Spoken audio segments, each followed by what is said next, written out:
Hey, good morning, everybody. Today is Tuesday. It's Tuesday edition of Box Seats. I'm your host, Frank Holder, here with the comedians everybody has known. If you don't know these comics, man, they've been around in the game for a long time. You got Talent down at the bottom. You got Rodney Perry on the other side. And you got Fig at the top on my left-hand side on your screen. These comedians have been in the game for such a long time. We want to welcome back Fig. Fig was out for a couple of days last week.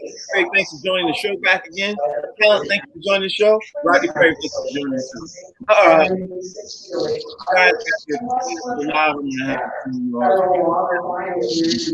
What it do? What it do, fella? Tell him I think you're out somewhere loud, so I'm going to mute your mic. Anyway, let's get ready to jump into the show. Let me start real fast with the COVID report. The COVID report: the San Antonio Spurs and the Charlotte Hornets. They got the San Antonio is getting ready to take the next 3 games. They can't do the next 3 games. Charlotte Hornets is taking the next 2 games off. They both were canceled because of health and safety reasons. Serena Williams, in other news, Serena Williams advances to her 40th Grand Slam, which is dope for her. And we all talked about this a couple of times over the weekend. Wide receiver Vincent Jackson, V-Jack, got found dead at the age of 38 in his hotel room. So, that's I don't know, Fig, what you think about when you hear about, Vincent Jackson? Like, that's huge. You know what I mean? Like, this dude he was one of the best wide receivers. You know what I mean? What you think, Fig? I'm not sure, man. I don't know what happened to this dude, man. It seems kind of fishy. You know what I mean? To be found in a hotel, dead like that. I don't know. It seems like there's not enough information out. The story is very new. I'm sure they're going to be doing a lot of investigation. So, hopefully that it comes out that there was no foul play going on, but it's real tragic. Right. Rodney Perry, when you hear about that, man, what was your thoughts? Because, he was an all-star talent. You know what I mean? He's a young guy, 12 seasons in the league, man. And to, hopefully it's not related to his playing, and, he's down in Florida, a young kid from Colorado Springs, just had a birthday pass. I'm just, you feel for a person in their family, man, and who knows what was going on. And we send our prayers out to his family, I think. Yeah. Talent, you want to add something about Vincent Jackson? When you heard about his passion? It's shocking to me. I think that it's definitely some weird play going on with it. When I read the whole story, from the missing person report all the way to they actually found him and had a conversation and he was okay, and then through the weekend they found him dead. So I just say prayers to the family, condolences, and me, as conspiracy theorists, we're going to be following this story. Right. Now let me jump into the hot topics of the conversation. I want to start off by something. Fig, you missed this conversation on Friday. We were talking about Chris Doyle, and we had an in-depth conversation about how the NFL treats players who are black players, and then obviously some players who are too powerful or not. We were having an in-depth conversation about that. And then the conversation went to Chris Doyle, because Chris Doyle was hired. And if you're sitting at home, I'm sure you guys know he was hired by the Jacksonville Jaguars, but he had some issues with Iowa State, because he had been basically talking a lot of trash about black players. Friday night, so much came. Friday night, he resigned. Now I'm start with Rodney Perry, and Rodney Perry. When you hear that he resigned, and then Urban Meyer jumped out there and basically said, "You know what? It was pressure," and he basically said everything he said. I was utterly disgusted. I don't even want to go back into all the stuff he said because I was utterly disgusted. But when you hear about this, Rodney, I'm gonna start with you, and then we've got to get Fig up to speed. Man, this is the definition of white privilege. It's always amazing to me that white people just don't get it. They don't know why people are looking at them crazy, and it's like the same thing happened with the people that stormed the Capitol. And it happened on The Bachelorette. It happened on The Bachelor. It happens in the NFL. It happens in the NBA. And so the idea that white people still don't get it is really disturbing. And and I think that's the bigger issue. And so the guy had the presence of mind to resign, but he's going to let it cool off and come back and end up somewhere else. Yeah. And so we kind of know that as people of color. So we're always looking for and waiting for the BS. And it never fails to show itself. Right. Talent, do you honestly believe that Urban Meyer was that naive and not believing that basically all the stuff was going on and he just was like tuned out to that? Do you honestly believe when he says like I wasn't in tune and I had no intention, I was not as in tune into the country, what was going on? You honestly believe that? Or what's your thoughts? Well, I mean, to piggyback off of what Rodney said is, yeah, I do believe he honestly believed that because he's not a young guy.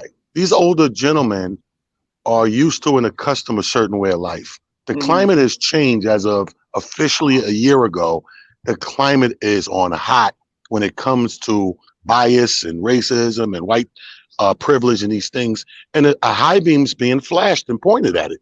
And if you're a guy 50 or older, a white guy, you definitely grew up and lived a different set of privilege and rules. So they don't believe in cancel culture and the checking of white privilege until it happens to them up close. It's sort of like COVID. Why is that, Tyler? Yeah. Because the white people that it don't affect, they don't believe it's real. I had somebody in Texas yell out to me, the virus is fake, an audience. And I'm like, really? They're yelling at a person who lost 15, 20 people, friends and family over the last year. So how dare you? Yeah, but it didn't hit them. So the same thing with checking white privilege. Until it hits you, you're used to living the way you lived. Yeah, exactly. Craig, bring us first full circle, man. What's your thoughts on Chris Doyle resigning at the end of all this drama Friday night? Yeah, man, my brothers are absolutely right, man. This is just another version of white privilege. You know, the one thing that they didn't say is that when you're white in America and you're of a certain age, and then you have to add on to the fact that Urban Meyer, you know, had a lot of power. You know what I mean? Because he was the guy in 3 different college teams and was very successful. So he's oblivious, and he's oblivious to the point where, because he doesn't have to know, he doesn't have to care about the black plight in America because it's never really affected him. And I guess his position is, I mean, for God's sakes, I get along with black players because my name is Urban, and my brother is Oscar Meyer. You understand what I'm saying? So Urban Meyer don't give a damn about nothing. You understand? So I'm just saying, like, it's just another version and the same mentality of the people who stormed the Capitol. That's what we got. All right. Hello, Frank. Don't skip over the fact that this is all Rodney's fault. Rodney called this out a couple of shows ago, and he was like, "Oh, that's how they do. He gonna get a job. He gonna land. That's what they do," and that's why his ass. You know what? That's true. Let me throw this out there. I don't care who answers this question. Let me throw this out there. Good for his ass. Yeah. Let me throw this out there and see whoever wants to answer. You please chime in. You know, the NFL basically like I said Friday, they allowed this to happen. Do you think the NFL was behind this for him handling in his resignation? Because he mysteriously, you know, as we all know, he mysteriously put in his resignation. You know what I mean? Do you think the NFL backtracked? You know what you think? That's very interesting. Now, I come up with conspiracies, but think about that. If that's true, let's say the NFL said we need something to look good. Hire him. Let the shit blow up and go all fire. And we look good because we came to save the day socially on some shit that we already knew was wrong. We let some wrong shit in to check it so people go, yo, the NFL's all right. How about this, Talent? How about hire him? Let's see what happens. Let's see how it goes. And then if it ain't going the way we like to, then y'all know what to do. Pick up the phone, y'all know what to do, because this ain't gonna. It's too much going on. Listen, I'm not the biggest conspiracy theorist, but how do you hire somebody and 5 hours later he's gone? I mean, the same thing happened with the dude that pulled off his shirt and showed women his penis. I mean, you know, if nobody sees it, it's a non-issue. But if somebody pay attention, I mean, the guy was a strength and conditioning coach. You even if you tripping off of it, you go, man. If this stay off the radar, you got a job. But if this hit, just know we're gonna need your ass to, to stand down. And so, I'm sorry. Go ahead, Rodney. Go ahead. No. I think I don't think the NFL expressly did it. I think he probably got a publicist that said, "Let's stop the bleeding on this. Stop the bleeding on this. You resigned, and we'll let this cool off. and 6 months, a year from now, you can get a job somewhere at a high school. Yeah, I agree with that. Fig, you got some rebuttal there? Yeah, the funny thing about it is that I would question Urban Meyer because, birds of a feather flock together. If this is your friend and you hiring this dude, you know how he thinks. You know what I mean? Now, here's the thing that we say about these NFL guys and why black people can't get jobs is because these guys feel comfortable with the people that they're hiring. So if you're hiring this guy, you feel comfortable with him. That means you know him on another level other than on a business level, because you just didn't hire him because of his work ethic and his ability. You hired him because you know him. He's sort of like a friend of yours. And that's why he got the job. So now I want to know, if he thinks like that and you're comfortable with him, what does that say about you? You know what? That's an excellent point. It's an excellent point, right? I don't know if that's fair. And I'm going to tell you why. Because I'm going to tell you why. Because I like Fig and I like talent. But, they might do some stuff that I don't do. But that don't mean that's not what he was saying. He didn't say about do. He said birds of a feather flock together. We are birds. I'm saying if we birds. Right. He didn't say what you do. My dudes, but it's some stuff that I do that y'all might be going, no, we don't do that. I might have some. I got some stuff. Hold on, let me check. I got some stuff I do with this that y'all might not agree with. And that don't mean that y'all do what I do, is what I'm saying. You're Rodney, but hold on. But what happens if everybody that uses that to grease their lips? I'm sorry, Fig. Go ahead. No, but what I'm saying is I do.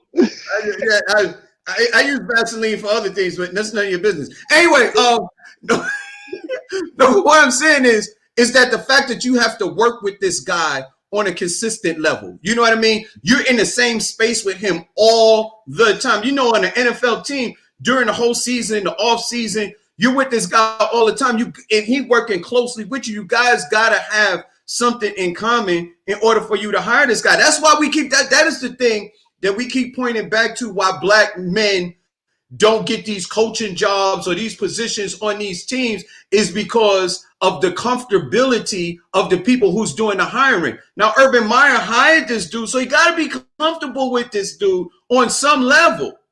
Yeah, but I gotta go in with Rodney on this, because when you talk about a level of fairness, right?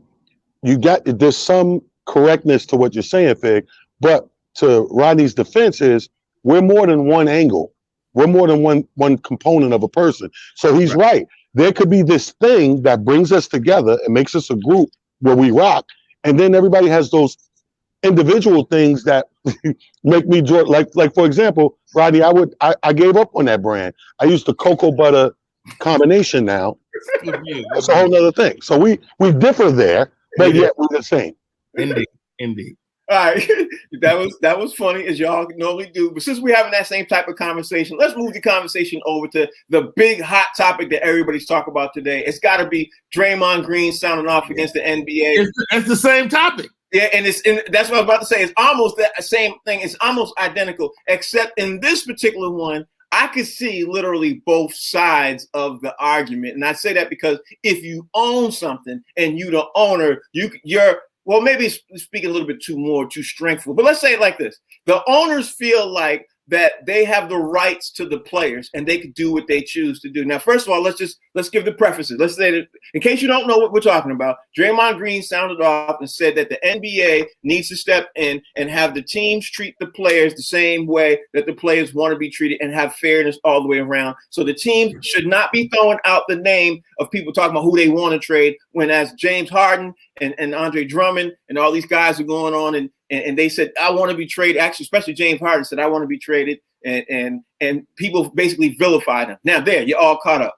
Draymond Green came out last night and he literally went into the NBA. But I sat down and I thought about it. I'm going to start with you, Talent. I'm sitting there thinking, if I'm a billionaire, I'm going to take I understand both sides of the argument, honestly. If I'm a billionaire and I own the team and I'm the general manager of a team, and I want to trade a player, I would put him in the street clothes because I don't want him to play to get hurt. Because if he gets hurt, then he loses the value of the trade, and then the trade could be nixed. You know what I'm saying? Talent, I'm going to let you jump in first, and I'll have you sit there and say, what's your thought process? Because there's literally two sides to this. And what Draymond Green said was 100% right. But on the flip side, if you're the owner, you know what I mean? You don't want your property to get ruined either because you're making a trade. What's your thought? Right. I know. I agree with that. I'm with you. There's two sides to this.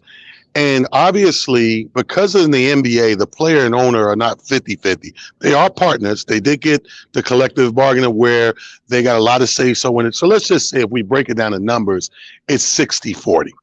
Mm-hmm. Being at 60-40, like any other corporation or any other decision being made, someone has to have that edge. And in this case, the owners have that edge. The owners, to me, are like when we travel and do a door deal with a comedy club. Mm-hmm. If I cut a 60-40, it's their venue. Right? It's their stage and mic and sound and food and drinks and email blast systems and all that. Yes, I'm the talent. I'm showing up and I'm going to kick butt and do what I do, how many shows, but I'm still 40%. So we can sit down and hash things out, but the decision making is still in the owner's court. I'm sorry, but I understand both sides. I understand both sides too. And by the way, you did slip in another analogy in there without you realizing it. I just want to let you know you did do that, and you did that. That was real smooth. How you threw comedy in there, and you gave it to, you know what I mean? I saw how you did that. Fig, I know you got the other side of this, and I don't even have to speak. I do because I think what Draymond Green was talking about was the vilification of the player when the player decides to leave. But then if the team decides to trade the player, then they can do anything that they want with you, and nobody has anything to say. You know, nobody cares about the fact that the team decided to trade, you know what I mean, a player, and then said, well, you know, you got to sit out in street clothes and you just got to sit here, you know, or whatever and stuff like that. Like, I think with some of the players, I think even Stephen A was saying, like, look, if you don't want this player to play, don't have him come to the game, get dressed, and then say, oh, look, you're not playing today. You got to go back in the locker room, then come back, sit on the bench in street clothes and watch everybody play. If you don't want him to play, let the guy be home. Send him home. He's not playing. You're going to protect him. Send him home. Let him be at his house. You know what I mean? There's no vilification if a team decides to trade you. But if you decide that you want to leave and go to a team, then all of a sudden you become a villain in the media. And I think what they were talking about, what Draymond was talking about, is not so much the fans. He was talking about how the media vilifies the player when he decides that he wants to go. Like when James Harden said, oh, I want to leave Houston, you saw the barrage of attacks that they put on James Harden. But had Houston said, look, we've had enough of James Harden, we're going to move him. Or when they moved Chris Paul or Russell Westbrook, there was no vilification of those players or the team. It's only when the player decides that he wants to go, that's when the vilification comes. Here's the thing I could use as a rebuttal before I throw it to Rodney Perry. The people who vilified and threw the vilification in was people who were in talk radio. It was never the sports actually itself, and it was never really actually the team. I mean, you can literally go back and forth with this topic. I mean, I don't know, but I know when it comes to disagreeing and agreeing, Rodney Perry is basically the man to say with that. So, Rodney, tell us where we at with this. What you think? Look, man, this is nothing new. Okay, Draymond is absolutely right. And this is something you only pay attention to at the highest points of the league.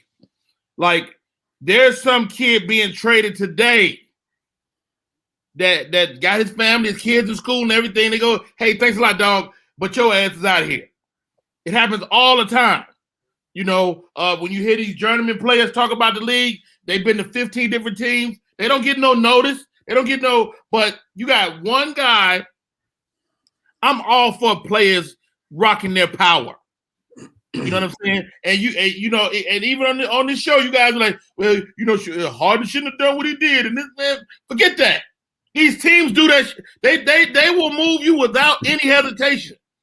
So if you do get power, which we very seldom had. I mean, talent spoke to the power and the 60-40 of it. Well, 60-40 against a guy that holds 100% of the power is zero. It's nothing. 60-40 is a empty gesture. You know, all this collective bargaining, all that is moot. That's all fictitious. And notice that the media is an active part of the league. Believe that. No, I'm not disputing that. Can the word of the day be mooch? Yeah, and you know what Rodney said. What he basically said is, we didn't land on Plymouth Rock. Plymouth Rock landed on us. All right, now let me ask all of you all this, okay? How would you handle it? I would start with you, Talent. If you was an NBA owner, right? How would you handle being able to move, your play and everything else? Because let's be honest, what Draymond said and Stephen A said, I got what they were saying. But if I'm an NBA owner myself personally, I ain't gonna have that dude at home because then honestly, he'll be next thing you know, he'll be getting out of shape. When we come to the team and you sit on the team sideline, the team see you, they see that you're still staying in shape, they still see you crying with, you're going along with this. So I can see both sides of this, man. So let's say like this. Let's say we're partners in this. Like he said, it's a gesture, but let's say it's real.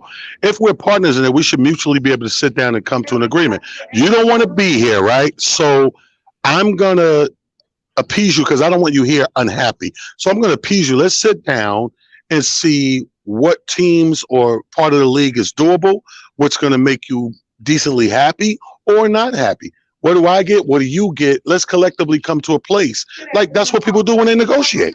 Yeah, but I'm saying if you are the team owner right now, I'm saying if you're the owner, right, what do you do? We got the part about them negotiating, but suppose you negotiate and the trade hasn't happened. Does the player stay home? That's what I'm saying. I don't think the player should go home. I think the player should report to the team and be on the bench. No. It's still a job. You got to show up to work. You still got to be there. That's what I'm saying. That's my point. You got to show up to work. Staying at home. When Stephen A said that this morning, Fig, I was like, that's absolutely the wrong answer. But listen, all right, let me just say. I mean, look, the player's not going to play. That's the whole point. It's not that he doesn't want to play. It's not that he's not able to play. It's that the team doesn't want him to play.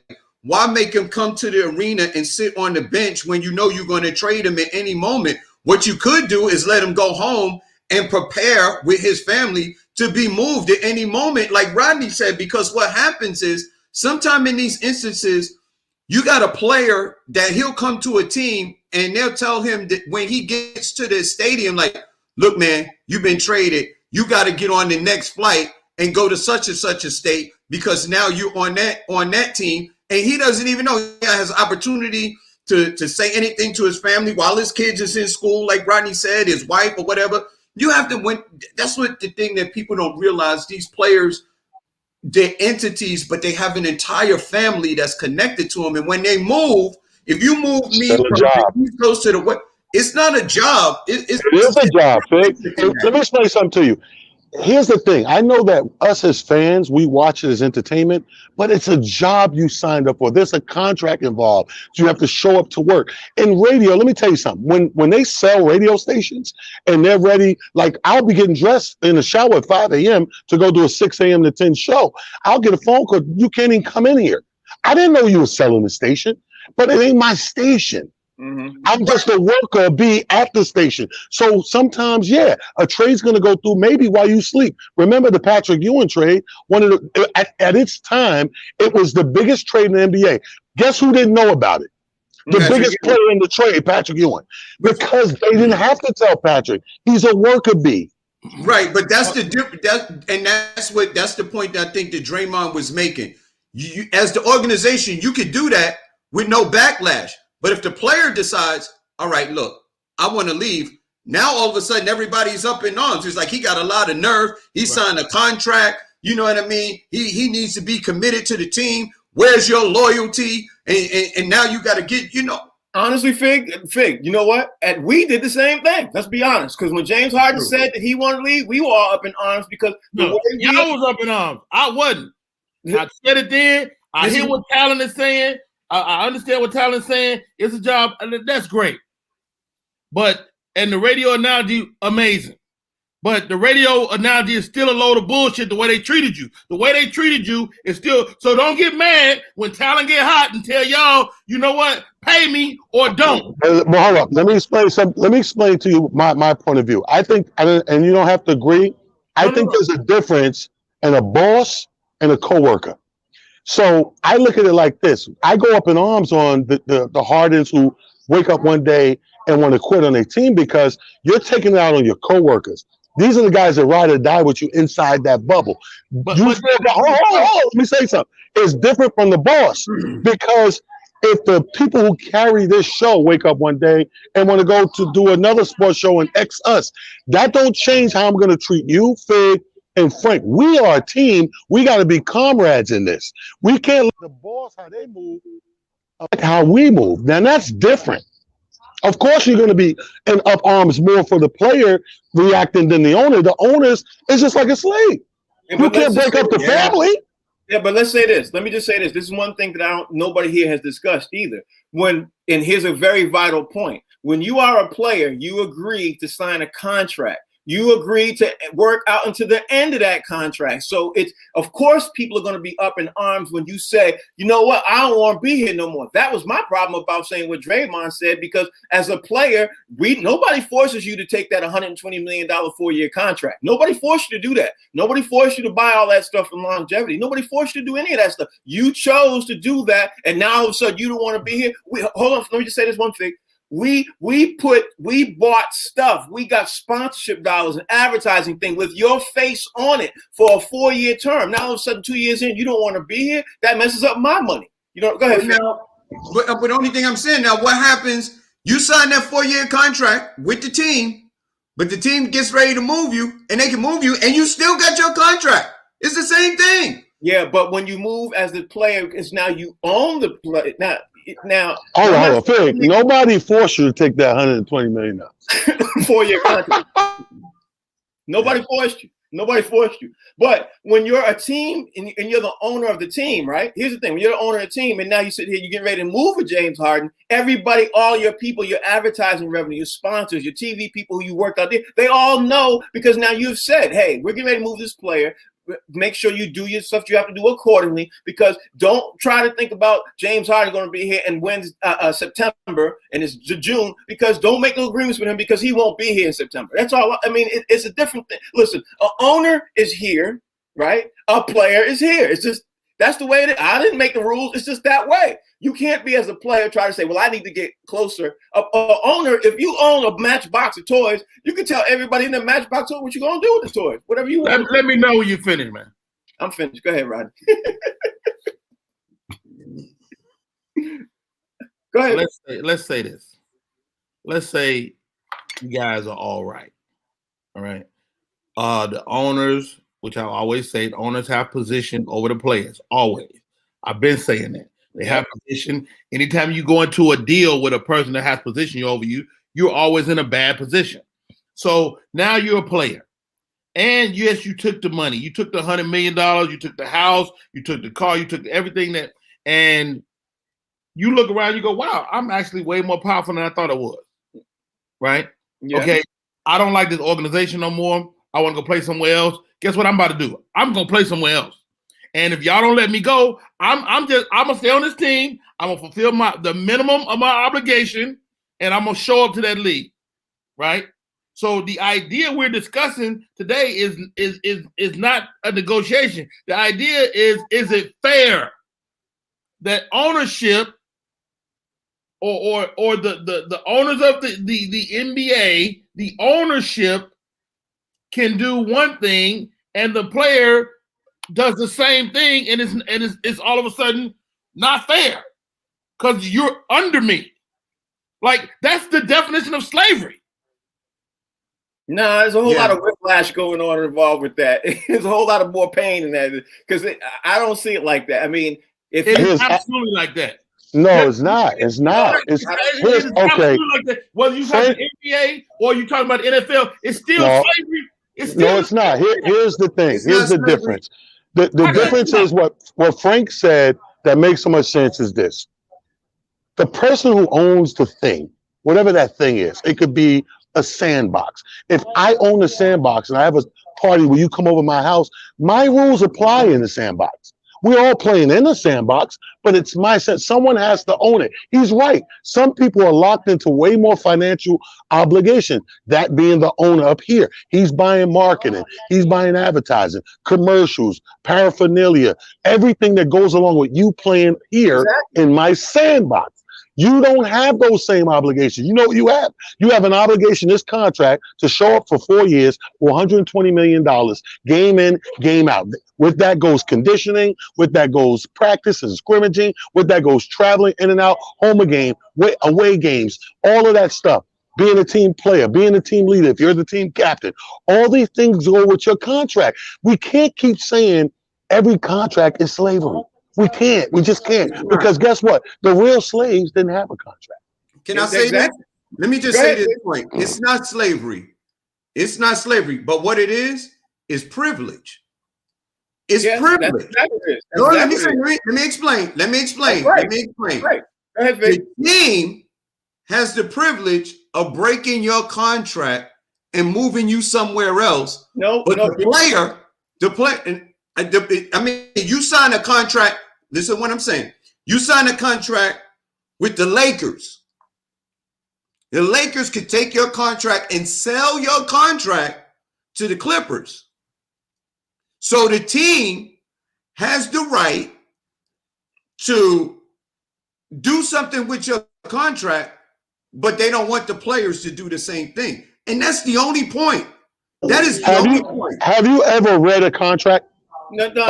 So let me say something real quick. Every contract, and that means from every stipulated comedy, NBA, NFL, don't matter. Every contract is a little lopsided. It behooves the issuer of the contract. This is for the reason, and people pay attention out here. The reason I get the most perks out of what I do is because I don't use the promoter's contract. I don't use the club's contract. You must sign my contract. Why? Because my contract protects me more. Your contract will protect you more. When I'm traveling city to city, putting my life at risk to do what I got to do, especially in the pandemic, I need to cover me more than you cover you. So if you're good with that, we're good. If not, I can't sign your contract. In this case, players don't walk around with their own contracts.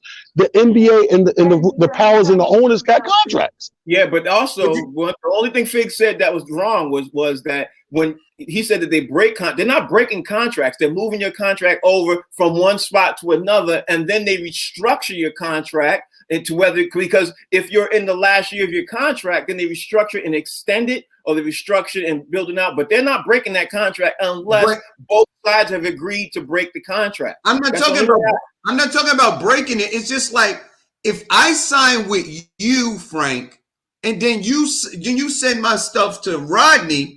I didn't sign a contract with Rodney. I signed it with you. That's what I'm talking about. Right. But you may sign it with me, but if I own you as a player, I have the right, especially if there's no trade clause. I mean, if there's a trade clause, and I have the right to send your contract to Rodney and then get another player. But that's the point that I'm saying. When you decide to sell the contract that I have with you to Rodney, nobody says a word. When I decide that I want to take my contract and go with Rodney, now everybody's angry. Yeah, because you didn't fulfill your contract. That's why. I'm doing the same thing that you did. But it's not your contract. You're missing the point. What did I just tell you about contracts? I'm a player in the contract. Yes, just a player. And I got just a player. But look, it does work because the star player has power. Harden had the power to make himself move. So he has power. You know, to say, look, I'm tired of being here. I don't want to be here. Move my contract. Deshaun Watson right now is in the same position. Everybody's up in arms because he wants to leave. But here's the one good thing that he got going. When he signed his contract, he put in a no trade clause, which means I have to approve the team that you trade me to. And that's the one good thing that he has in his contract that a lot of other players don't get in their contract. But you're forgetting a main point to that argument you just brought up with Deshaun Watson. The Houston does not have to trade him if they choose not to. He could agree not to play, but he'll get fined every single day until eventually he will play. Because we all know, has that worked for anybody? That hasn't worked for anybody. Yeah. You just sit out. Listen. Let me tell you this. It hasn't worked for anybody to the point where as both sides are happy. It works to an agreement where it's NFL or NBA. They say, you know what? We know we're going to get something on this now. Let me just say the last word on this, and then y'all can say whatever. The only power that you'll ever have in a contract negotiation is your willingness to walk away from the money, to walk away from the deal. That is the only power that you ever have. He can literally say, I'm not playing, do whatever you want, find me, take it away, do whatever you want. I'm not playing. That's what Dave Chappelle did. He walked away. He said, keep your money. I'm done. And you know what happens if he does not play for his contract, and he decides to not play, then any other NFL team that signs him will know that that's a risk, and then that will lower his risk of even staying in the NFL. Roddy, final points so we can move on. We can move on, man. All right, let's move on. Let's move on because I see Roddy getting disgusted. Here's another issue I want to talk about, man. That really got me. That really got me. I mean, here goes, guys. All right, go ahead. I mean, the fundamental disagreement here is the slaves and the slave master. Okay, you guys are pro-slave master, and I'm pro-slave. And I'm pro-slave. I'm pro-slave. I don't like that analogy, bro. Tyler, you talk to me about that guy. I don't like that analogy. Okay. That's a horrible analogy. It's not. Here's the thing. Here's the thing. We live. Done. That was the last word, right? You got the last word. That was it. It's okay. You, Frank, and Tyler are pro-slave master. That's okay. I'm pro-slave. You and a light-skinned young man, we are pro-slave. You guys are pro-slave. Listen, when the uprising comes, I'm down with you. Let's go, brother. All right, let me move on to the next hot topic. This brother won't even leave his house for COVID. Man, whatever. The uprising. The uprising. You won't even go to CVS right now. The uprising. All right, let me talk about this other thing. I'm sure some of y'all gonna get hot on. I know this is gonna bother Rodney Perry the most. And I almost called him Friday night late, man. LeBron James, right? He got fined for flopping. He got fined for flopping. Now, I want to ask you. I'm gonna start with you, Rodney Perry. I'm gonna start with you, and I'm gonna ask you. I didn't see it. Don't start with me. Okay, I'll talk about it then. Let me start with talent then. Oh, maybe I'll start with. It doesn't matter. The point I want to make is LeBron James got fined for flopping. Him and Kyle Kuzma. So I'm gonna ask. I'll start with you, talent. Do you think the NBA is making an example of finding the NBA superstar, leading MVP in the league right now by finding him only $5,000? Are they trying to make a statement against LeBron James? Because let's be honest, if you saw it too, it was one of the worst flops I've ever seen in the entire NBA history. It was horrible. Tyler, what you think? Finally. I don't think it's as deep an example as you think. LeBron said in an interview a long time ago that he would never tip $5,000 at a strip club. I think the NBA said, "Oh, you ain't gonna give up that $5,000? Oh, we're gonna make it rain for you." Blew the whistle. 5 and 5. But how long have we been watching LeBron flop? And I think that this is how you know you're getting to the tail end of your tenure in the league. They know there's about to be a change of guards, so they're trying to be on their best behavior of looking, blah, blah, blah. And don't be surprised if it's somebody in the front office that's mad at that statement he made no longer than a week ago about the All-Star weekend. He talked against the establishment. So, again, I guess I'm pro-owner. That's a good point. Definitely pro slave master. Definitely.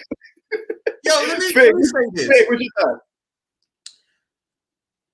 To me, I think, like they actually what some people were saying is they call LeBron James the king of the floppers. Now, I can't say that I agree with that. I think it's had something to do with the king name that he took on. But I'm going to say this. I think LeBron James is an all-time great player. Hands down. Championships aside, all that stuff, like the GOAT conversation, forget all about that. He's a once-in-a-generation type player. For his size and his ability and his speed and his skill and his mentality towards the game, I think he's too good to flop. And I think it's insulting to his reputation for him to do that. Right, great. What's your thoughts? I mean, here goes the reality of the league now. I mean, if LeBron's a flopper, then so be it. I'm sure he's the only one. Nobody else is flopping. and if he got to pay a little $5,000, he's just gonna pay it. He broke a rule. You pay the consequence. All right, but the overall point of what I was trying to make is, and I want to see if you guys can hear me on this, is the league making an example of LeBron with that? Because I can't remember. I don't know if you can, Talent, Fig, or Roddy. Can you all, anybody here remember the last time they actually fined somebody for flopping? That's why I want to. They've been talking about it all season, and right. They've been talking about it. But you hear the commentators alluding to it, and are they making an example out of the top player in the league? Maybe. The reality is that there's a lot of great players that would never get a bad call against them ever for no reason. Yeah, and you're making my point. I think it's the Greg Popovich thing. What do you mean? Let me just say this.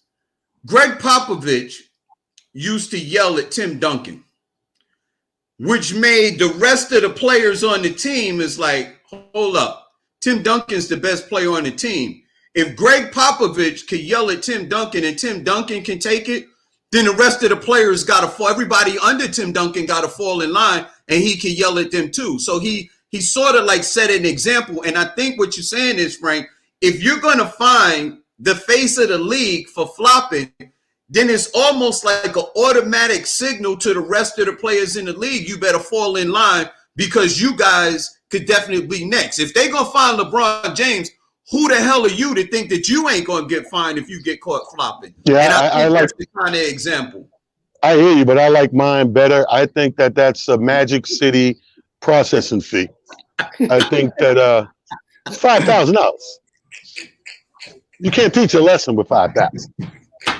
No, that's not even that's the interest on the interest of his money. That's not even come out of his own actual money. You know what I mean? That was nothing. That's his per diem per day.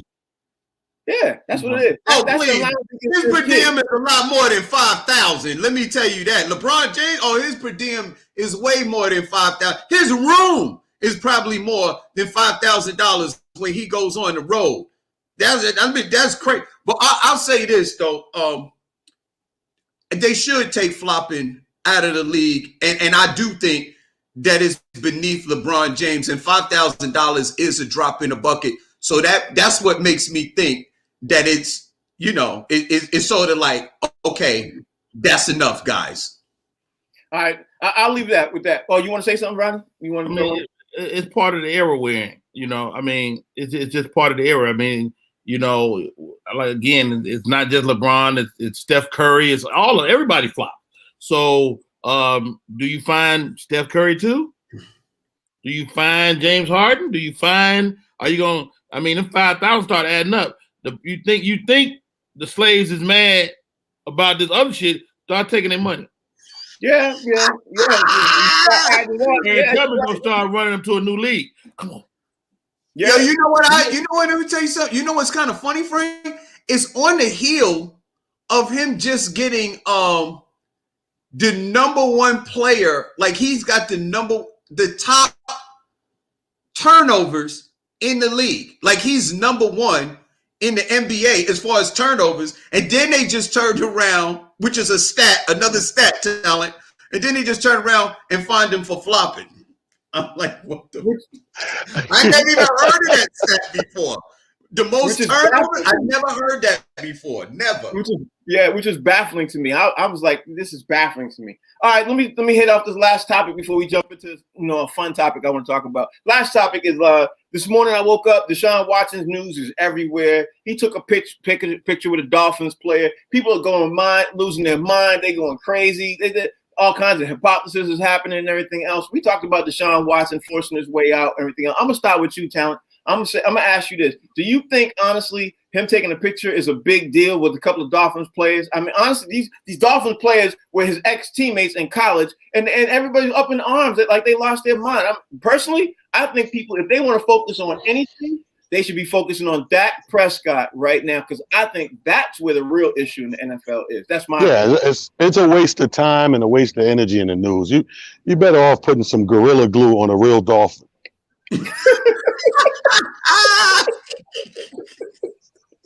You know what I mean? I hate. These are the stories that get energy and fuel that I hate. I hate this. I hate the Gorilla Glue.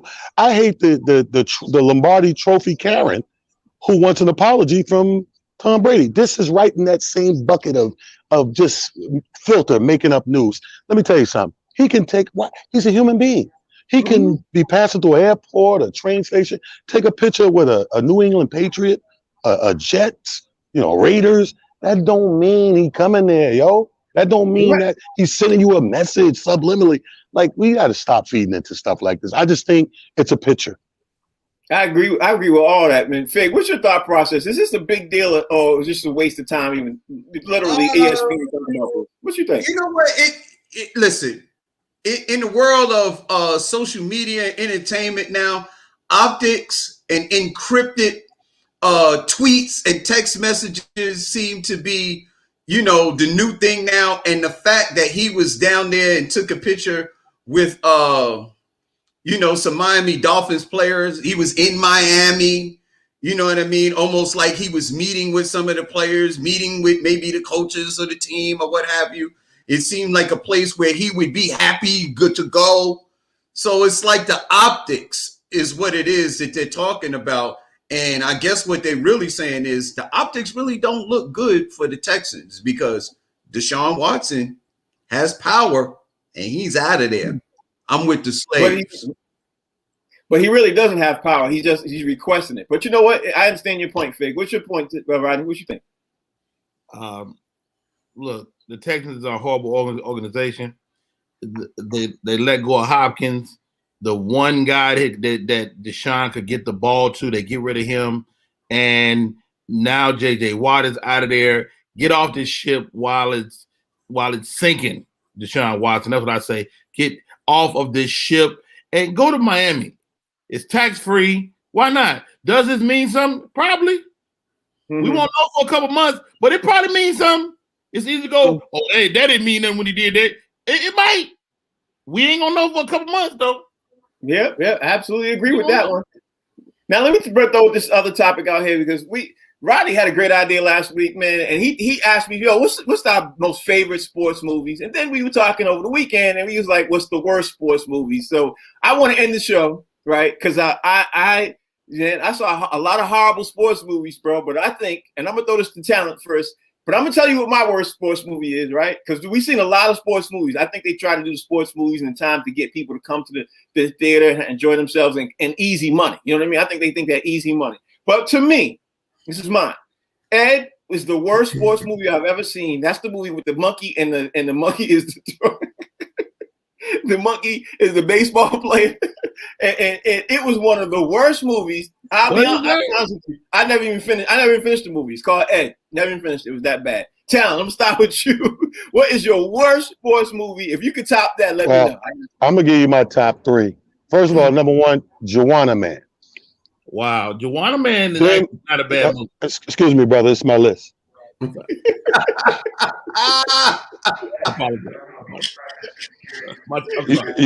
really gonna want to jump in on number three.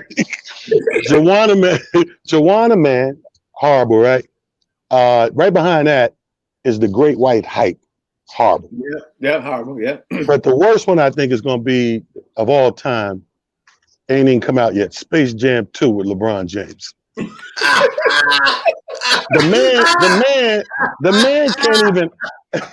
man can't even act out a flop without getting fined $5,000. I don't believe you. You need more people. You know what though? Those are great three, but none of them were worse than Ed, bro. None of them were worse than Ed. So that was a great three. None of them worse than Ed though. So Fig, man, you got a top. Can you beat out Ed with your list, with your number one? You know what? I hate the one. I'm not sure what it is. Where oh God, I know they're gonna kill me for this. Where the guy was the basketball player, but he was whack, and his brother died, and he was a ghost, and he jumped into his wife. Yeah. Huh?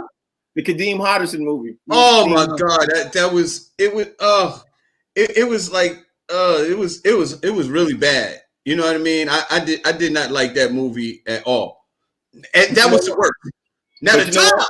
I got some top ones. But you know what, Fig? That still ain't better. That still ain't worse than Ed.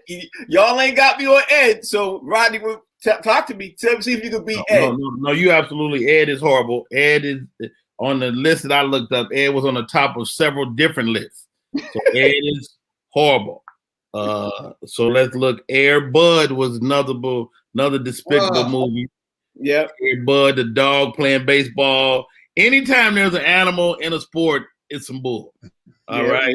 Yeah.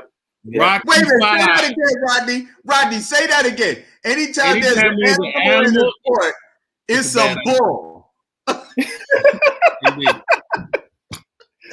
Rocky Five. Rocky Five.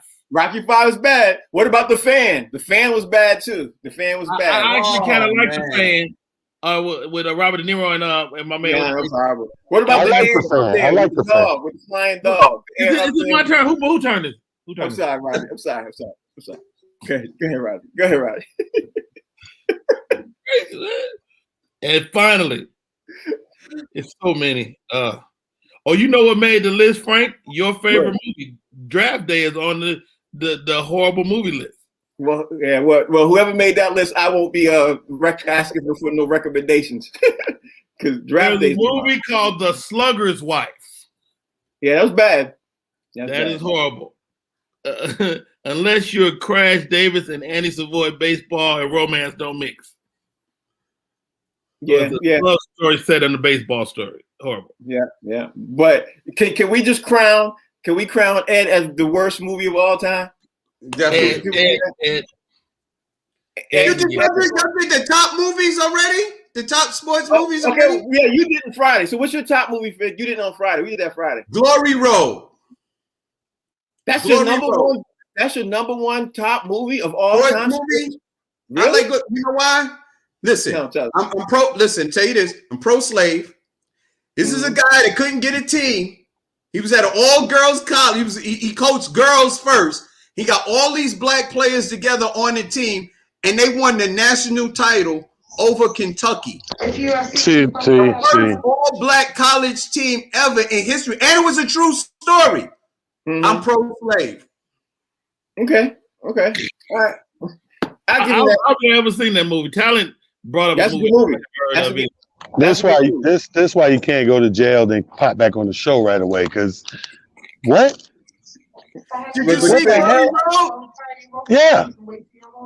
Big, you didn't say Big. Hoop Dreams, Hoosiers, Hoosiers was good. Hoop Dreams, Rocky. You know what I mean? Remember the Titans. Rudy sucked. He got on the team the last minute. Rudy is the best movie of all time. Yes, it is. Rudy. Right, we gotta go with another list, Rodney Perry. You gotta give me another list. So tell everybody out there how they can follow you. You know what, Frank? Rudy can have my jersey. Yes. I want Rudy to dress for me.